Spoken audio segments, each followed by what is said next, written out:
Give him a second. How's it going there? Hey, how you going? Not too bad. How are you? Hello, Tommy. Good, thank you. Hello. Excellent. Hi, Tom. Hello. Hello there, Mr. Doull. Excellent. Nice to see you all. Yeah, fantastic. So you are listening to the Lunchtime Show on Radio Tutti. My name is Matt, and I'm joined by... Finn. Megan. I'm James. Hey, I'm Mikey Osneed. How's it going? I'm Dougie. Yo. I'm Amy. Excellent. And we are joined by a special guest today, Tom Doull. How you going? Hi, Tom. Hello. I'm very well. And my dog's here too. Connie. Oh, Yeah. One second. Sorry. So for those in Radio Land, cute. it's a little bit like Carol's dog. Just bring us home. My God. Oh, it looks like What a beautiful dog you have there. Thank you. I fully agree. It's fun working from home.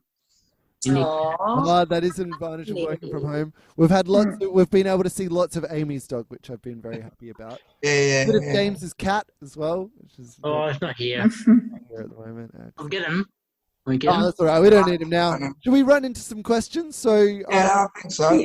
So Tom has been working as an Tutti. architect for the new Tutti Arts Centre. So we have some questions for him today to see if we can, because a lot of us are still yet to go and see the new Tutti building. So I think this will be good for our listeners. Michael, do you want to start us off? Okay. You might want to mute everyone else first. Yeah, sure. I can. When he's talking. All right. My question right now, what I'd like to know is, what exactly is the process to draw a plan of this new building? Good question. And I can answer that easily because I do it every day, but there is a process, and it starts with, this one is a new facility within an existing building. So it was the St. Teresa's Catholic School, a primary school. So what we do first is go and visit and measure up the building, and with tape measures, and we take down the measurements. It's all done by hand, pretty analog. Oh wow! And then go in there with tape measures. Yeah. We have a laser as well for taking ceiling heights and stuff. But so we do that, and then we go back and draft it onto. I like to use a program called AutoCAD, which is basically a digital drawing board. Okay. And then that gives us our basic site data, and then we talk to the clients who is your organization, Tutti, and discuss, what we need to fit into this building and how we're going to do it. And we start with a lot of spatial relationship drawings, like what works best next, what relationships work best next to each other, or what might not work. I know Quercustra, we wanted a reasonably sort of isolated location so you can make a lot of noise. Yeah. A lot of visual artists will I can see them shudder when the Quercustra. I would actually love it. I've been to a few concerts actually, and last year at Brighton High School I went to one and I was blown away. So I'd enjoy that personally. But and so then what we did with the new, basically, then the process is one where we go back and forth between our clients, who are Tutti, and us, the architects, refining the plans and basically getting things in the right locations. And you start macro, which is very not so much detail and just blobby type of spaces, and you get that right, and then you dive down into the detail. And I figure that's a lot of how the creative process works. Otherwise it's too much all at once. We have to break it down from big blobs to small details, and at the moment we've completed all that into small details, and the builders are out there building. Well, I'm sure that would be familiar with a lot of our artists, that idea of starting big and then slowly honing in on the details. Cool. I just hope this new sound room would have. I just hope this new sound room would have these soundproof walls. Well, we do have a lot of soundproofing left over from the old Sisters studio, so hopefully we'll be able to set that up somewhere. Hey, Amy, did you want to jump in there with a question? Just wait for her to unmute herself. Yes, I would like to. My question for you is to do with wheelchair access and how that's going to be possible for our people who are in wheelchairs. Okay, great question, because we've spent a lot of time about this. I'll start by saying every public building requires wheelchair access, which we call universal access. Right. And then there's a code, the Australian standards that we have to comply with. And so this building, you can get some exemptions. This current building being 2-story and only having stairs obviously presented a problem. And so I know that a lot of the fundraising has been about providing a new lift. And so that's probably one of the major, well, that is the major addition that we're doing to the building. And actually it's created the kind of entrance identity for the building. Another interesting point was that we've had to change a few doors, change the hardware on a few doors. There was an existing cleaners room that we've converted into a disabled toilet, and we've had to provide new localized ramps. That's opposite the entrance to the Performing Arts Centre. So we've made a few decisions. We could have retrofitted all the toilets for to make them disabled access, but we didn't need to. So we've just got we just made the one downstairs disabled access, and we've got a new toilet upstairs. Basically, it's about mobility and the ability to go to the loo, which is not so glamorous, but it's less glamorous if you can't. It's a lot less glamorous if you can't. So. So the elevator is going to be in a different stage of development, isn't it? Yeah, it's currently where the building's being fit out for occupation, and that's just to be able to mobilize and get people in and working. And then the lift, to provide a lift, there's a certain cost, and there's also a lead time. Nowhere really in Australia makes lifts.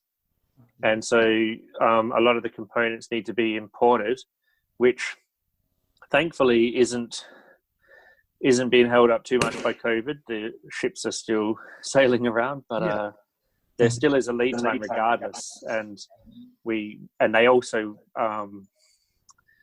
they require certain, the builder has to get the site ready and everything. There's a lot more work involved, but we were able to stage the process. So it's unfortunate that we don't have full occupation now because of the lockdowns, or not lockdown, but isolation and distancing. But it'll be ready.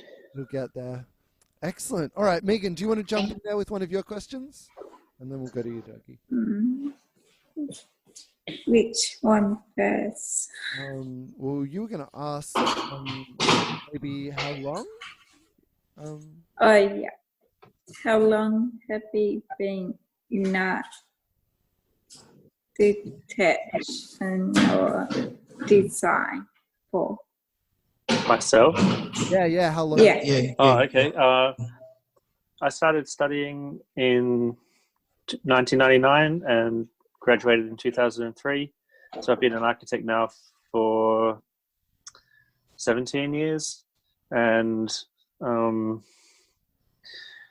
the thing I like about it is you're constantly learning.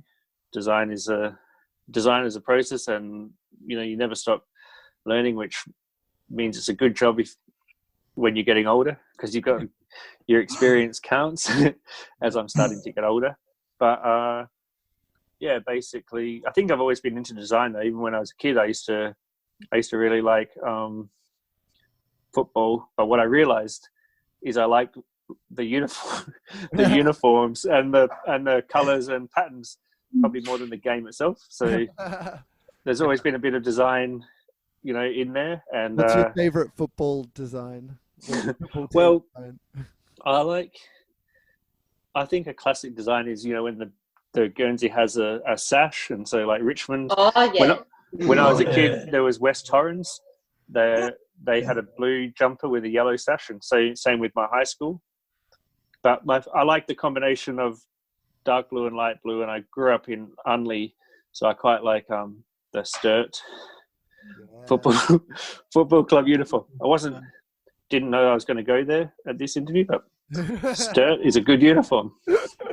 Brilliant. I just love the colours, and so Excellent. That's a little bit about me and design. Cool. Thanks for that question, Meg. Dougie, what question did you Just have? remind me of what I was asking, Tom. So one of your questions was how long maybe the Tutti project has taken? Yeah, Tom, you there, Tom? Yes. How long did the Tutti project take?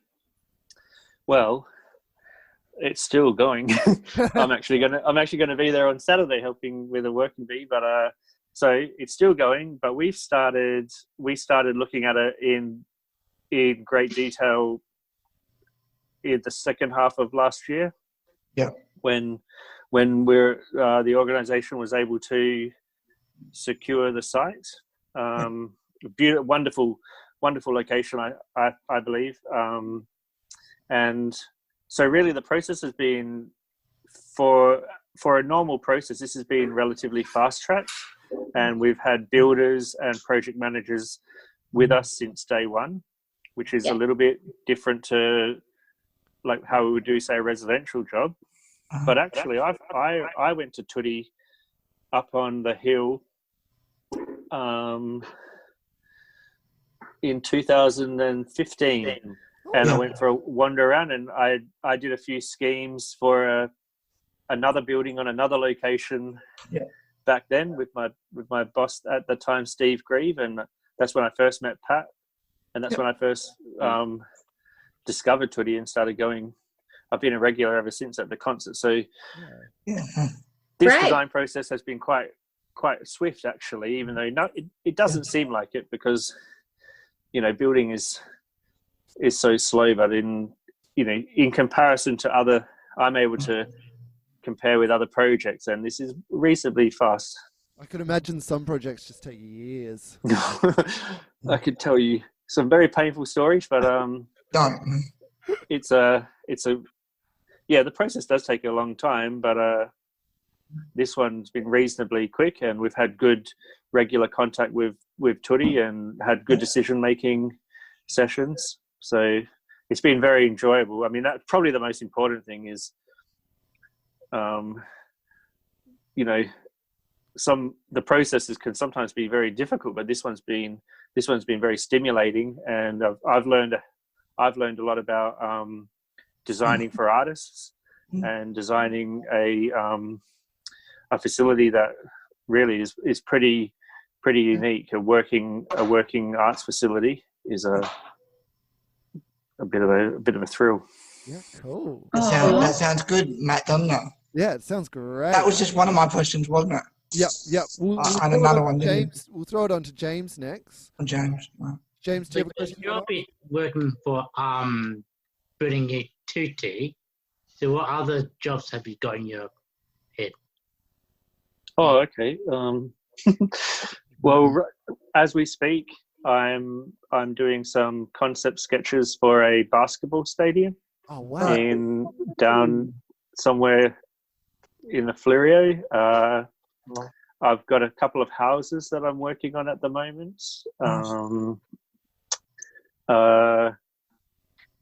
can't think. Last year, I did an exciting project that was a little bit top secret, and we had to use ASIO guidelines for security. And ASIO is the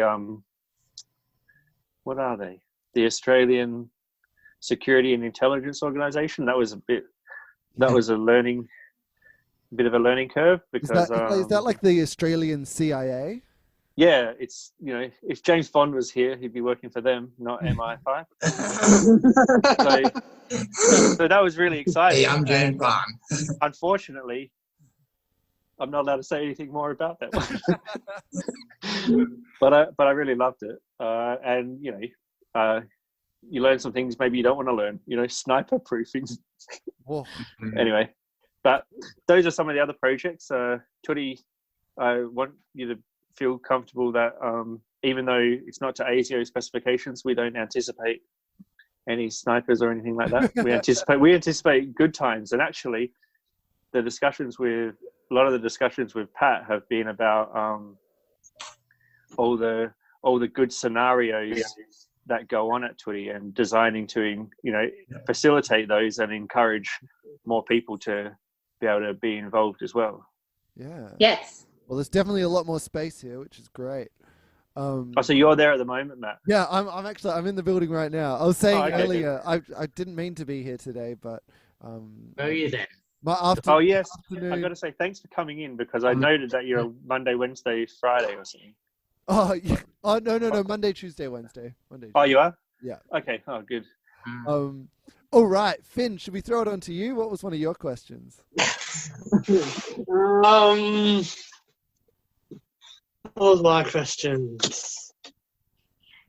One of them was about cars. Yeah. What's your favorite car? My favorite car? Well, that comes down to design as well. I don't know much about what goes on with the engine or anything like that. But just excuse my dog. I really like I've always liked hatchbacks, and I like the Audi A3.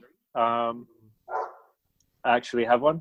It's not actually running at the moment, but that's a nice looking car, and it feels nice to drive.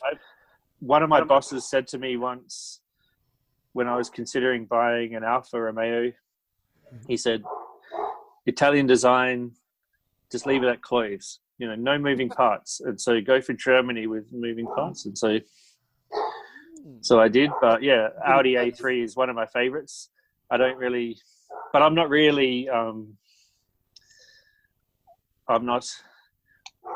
have a great knowledge about them. I'm a bit sad to it's a bit sad to think we don't make them here anymore. I guess Holden's was magnificent, and Mitsubishi's as well, but yeah, I We like just have the to wait German for the ones. electric vehicle revolution, maybe. Yes, I'm hoping that happens. Well, you know, we got some people down at Tutti that could be in that industry, perhaps. Absolutely. Designing.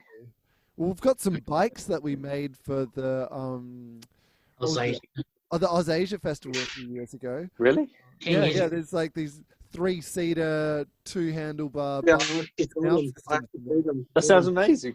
Yeah. So they rocked up here one day. So actually, I will be there on Saturday, so I might see if Pat will show me. Hopefully, I'm hoping we'll get them up in working order so we can ride them to the shops and back. But yeah, well, and some pretty good shops down on Jetty Road there. Yeah, absolutely. Yeah. What a good thing to go around here. All right, Michael, let's throw it to you. You had a second question? I'm from Seacliff. You're in Seacliff, James. Right. Well, my question of mine is that, as good as it is being an architecture, what exactly is frustrating about this job? Okay, well, I'll start by saying it is great and I love it, but I could, you know, how long have you got? There's quite a lot that can be frustrating, but I'll try and be a little bit positive as well. Design is one of those things where how do you know if you got it right?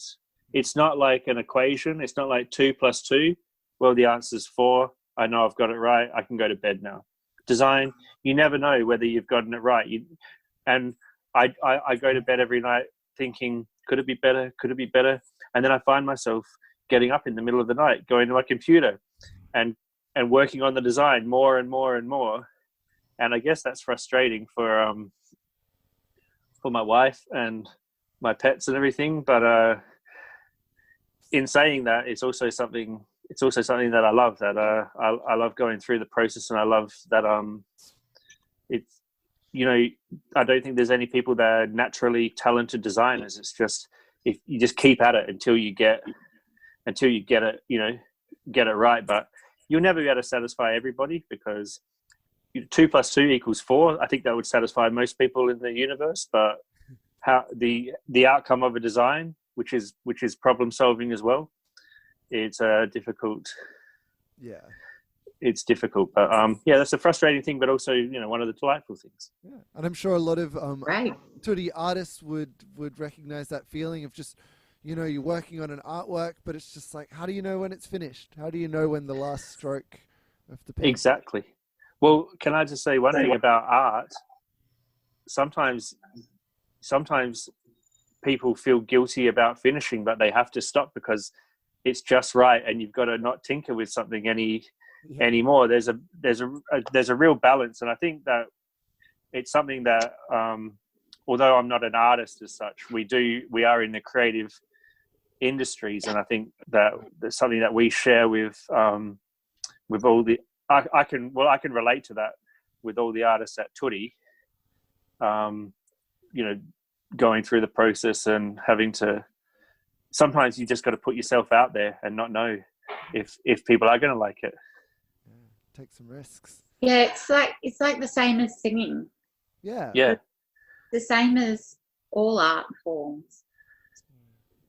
I think so. It stems from maybe creativity, and I mean, sometimes famously in architecture, you know, a lot of people really hated the Sydney Opera House back in the 60s when it was designed, or the 50s. It was designed in the 50s. It was completed in 1973, and it didn't go down terribly well. And now I would say, going back to football, it appears on a football jumper, for heaven's sake.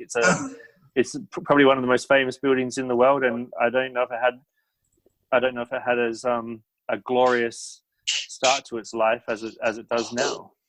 I think I heard similar about the Eiffel Tower. I think people hated it when it was first built, but absolutely they did. It's quite a that was built for the France Expo, and people were like, okay, well, great, it's only temporary. We can't wait to have it torn down. But by the time the expo ended, it had grown on people.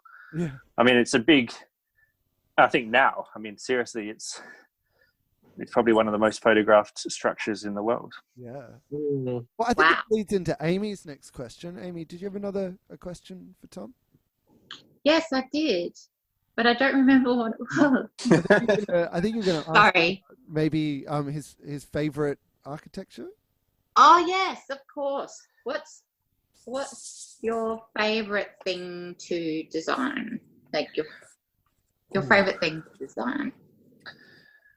I like doing houses, because you kind of you design basically everything, you know, from the skirting, from the shape of the room to the roof to the skirtings to, you know, the toilet roll holders. You just go and you play a part in every decision, and I guess that appeals. I mean, you go through it obviously with your clients. You know, everything comes back to the client. So we have to adapt to kind of get onto their wavelength. But I'd say residential, there's a great deal of satisfaction, but also I haven't had the chance yet. But you know, I think most architects would love to do something like an art gallery or a public museum. You know, great cultural institution. And for me, actually, Tutti's the closest I've gotten. Yeah. So I'm just enjoying that at the moment. Yeah, that guys are a cultural institution. Yeah. I think it's very important for you to have that kind of sense of achievement once you achieve what you want to achieve in life. I think it's very important for everyone to do that. Yeah. Well, I call it.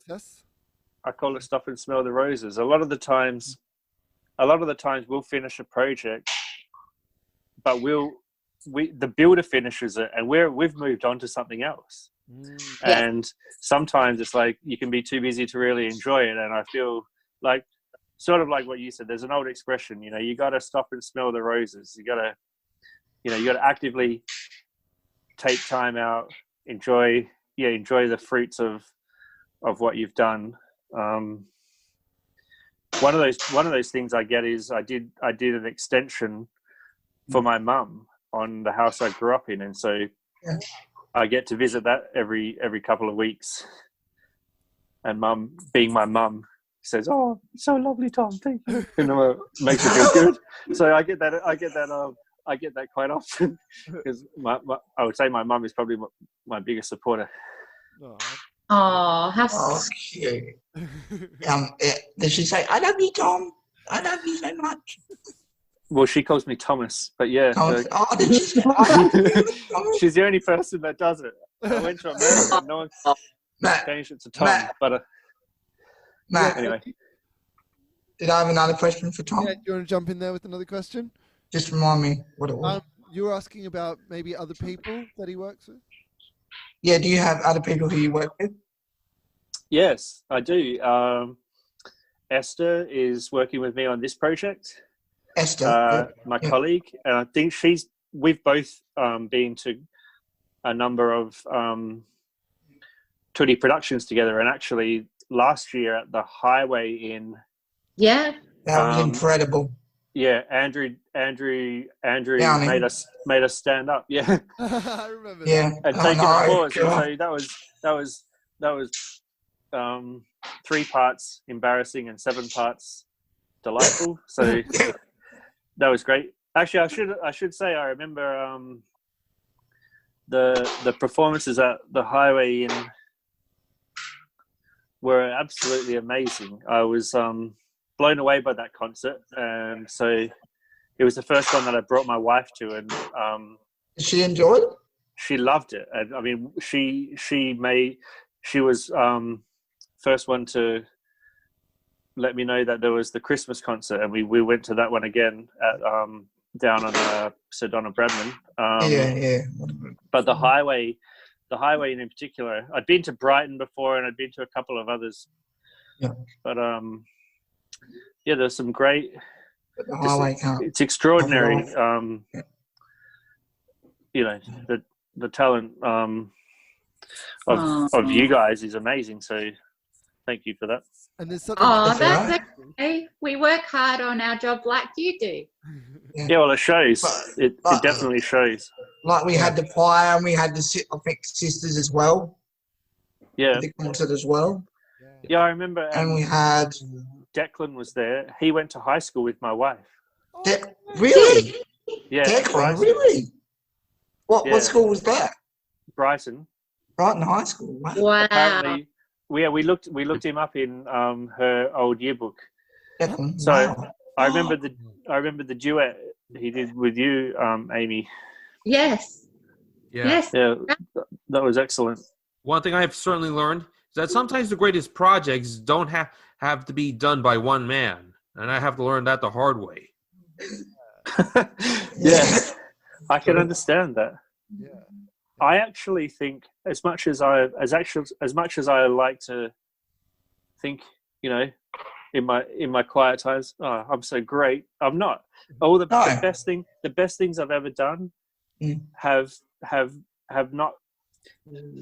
come out differently to how I thought they were in the beginning, and it's because of the input of other people. And I don't have a formula that I can go back to and repeat that. It's different every time. Yeah.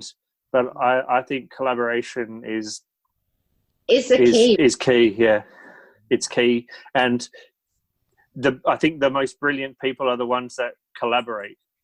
You know, not the ones that just do it all themselves sometimes. Yeah, I thought so. Hey, Megan, do you want to jump in there with another question, Megan? What was that? So you had another questions about maybe why about he got into architecture. Why did you become now architecture? It's funny you should say.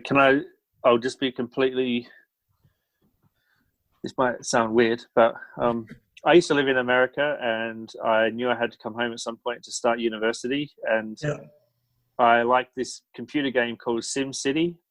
And I came back to Adelaide, and I started studying town planning, thinking that that was the same as, you know, designing cities. And I did okay in that course, but my professor at the end of my first year said, Tom, you got to save the city one building at a time. And he sent me over to the architecture school for 5 more years of study.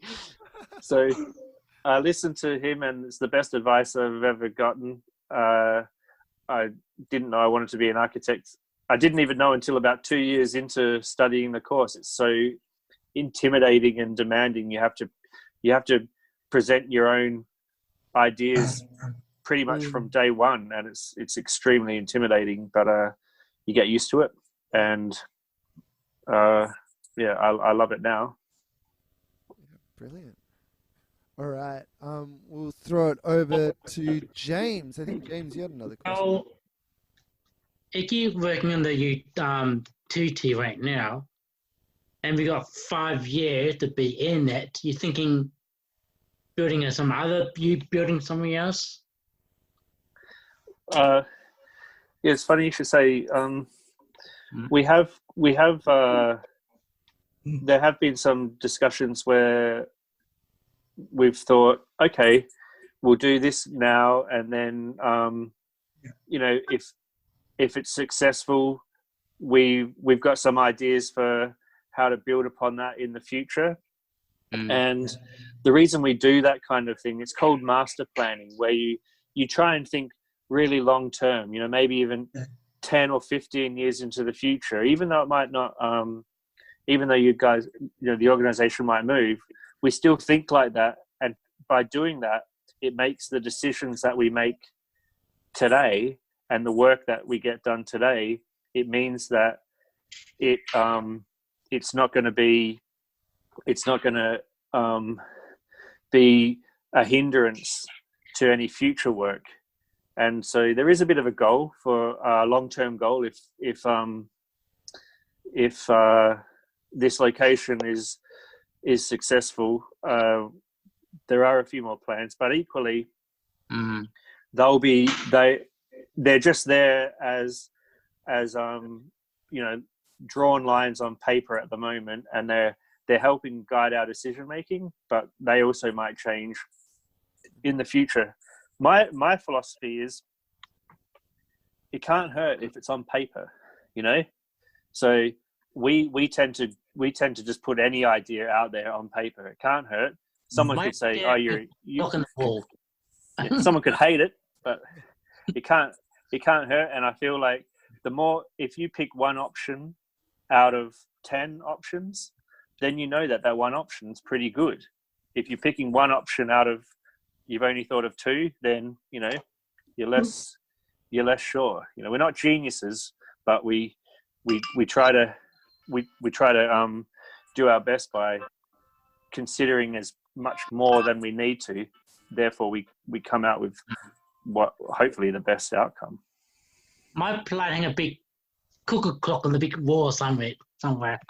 I think there's a place for a cuckoo clock actually externally. I reckon on the big giant bird, you know. Yeah, that would be fantastic. Whereabouts do you reckon? Somewhere. Oh, sorry, just someone's calling me. So this call they'll realize I am not answering, and my video will come back on. That's all good. Oh, all right. Zoom land is a strange land that we're all still learning to navigate. Yeah. All right. Well, actually been in the new building as well. We'll throw it on to Finn. I think Finn had at least one more question that he wanted to ask. I think yours was about flats. Yes, it is. Yes. Have you built flats in your? Have you been building any flats? Like apartments? Yeah, like apartments and all that. No, I haven't done too many. I was working on a building with my boss Paul Gillette, a few years ago that I was excited about it, but I haven't actually done any. That's something I would really like to get into. It's I find that to be pretty exciting line of work. Yeah. I guess there's a lot more sort of dense kind of living, an increase in living density around Adelaide at the moment, I guess. Yeah, there is. We're not so much as obviously Melbourne and Sydney, and I think that's probably proven to be an advantage in this pandemic. But we are definitely getting more and more apartments, and yeah, I think that a higher density is a good thing in a way, because it means that it makes public transport more viable, and brings a bit more life onto the streets. Yeah, cool. All right. That's all. Does anybody have any last questions that they wanted to ask Tom? If you had, you do? So we've got 3 more questions. So we'll go Michael, Megan, and then Amy. So Michael, what was your question? Well, what project do you think is probably the best that lets you have all the creative freedom that you've get to design? I would say my own house, but my wife's an architect too, so we have to share the design. That's a really difficult question to answer, because I don't really know. I mean, back in the day when I was a student, our final semester we got to pick our own project and design whatever we wanted, and I found that to be quite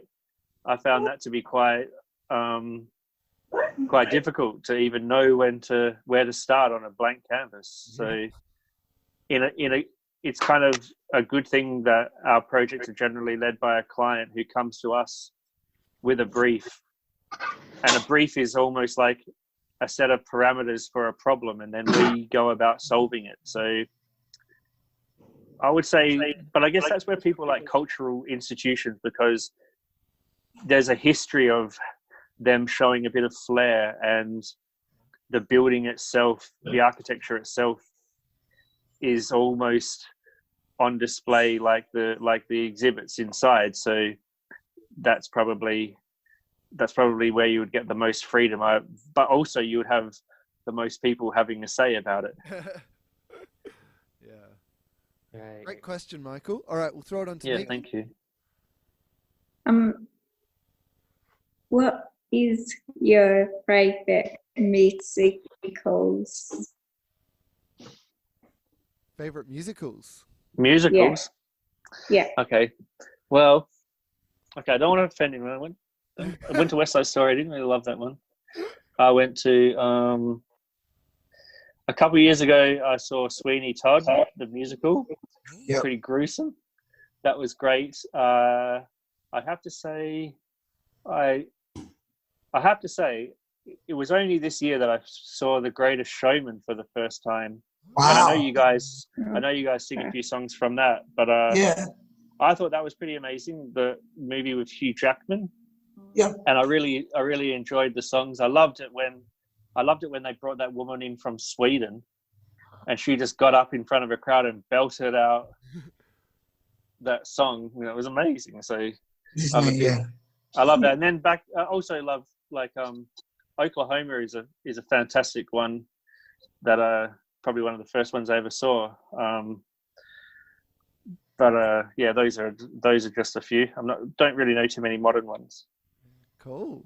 Great question, Megan. Yes, thank you. Hold on to Amy. So Amy has a question. I'm dreaming of designing my own house one day. Where do you think I should start? Well, I think you should, look up a few architects. We could. I think if you haven't done it before, it'd be good to get some guidance. But a good start, I find, is to gather some images that you see from magazines, or I even think that some of the best design is mimicking nature. So even if you saw, like a sort of the way that the tree cast shadows or stuff like that. You collect some images of things that you love, like patterns and shadows and light and those type of things, and then work out, what kind of spaces you want. And there's a good place to start. I mean,